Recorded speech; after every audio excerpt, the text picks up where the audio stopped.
Hello दोस्तों, स्वागत है आपके अपने चैनल हिंदी स्टोरी टाइम पे। तो आज कहानी का शीर्षक है बूढ़ा पिता। तो चलिए कहानी स्टार्ट करते हैं। किसी गांव में एक बूढ़ा व्यक्ति अपने बेटे और बहू के साथ रहता था। परिवार सुखी संपन्न था, किसी तरह की कोई परेशानी नहीं थी। बूढ़ा बाप, जो किसी समय अच्छा खासा नौजवान था, आज बुढ़ापे से हार गया था।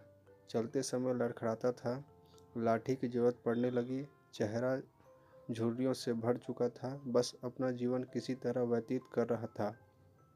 घर में एक चीज़ अच्छी थी कि शाम को खाना खाते समय पूरा परिवार एक साथ टेबल पर बैठकर खाना खाता था।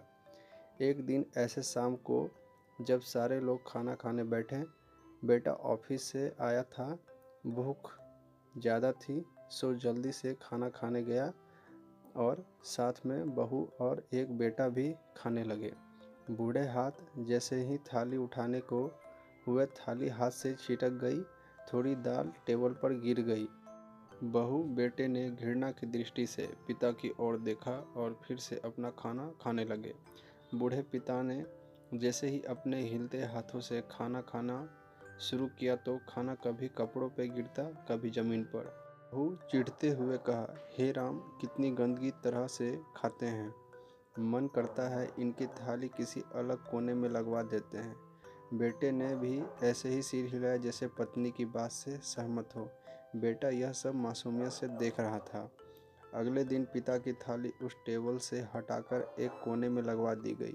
पिता की डबडबाती आंखें सब कुछ देखते हुए भी कुछ बोल नहीं पा रही थी। बूढ़ा पिता रोज की तरह खाना खाने लगा। खाना कभी इधर गिरता, कभी उधर।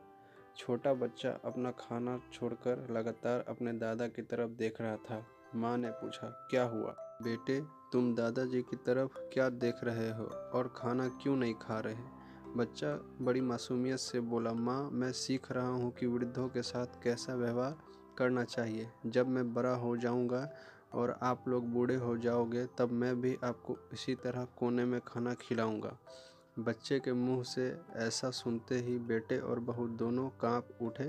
शायद बच्चे की बात उसके मन में बैठ गई थी, क्योंकि बच्चा ने मासूमियत के साथ एक बहुत बड़ा सबक दोनों लोगों को दिया था।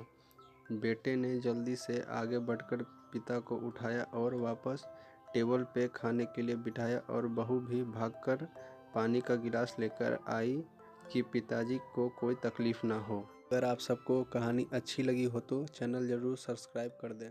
जय हिंद।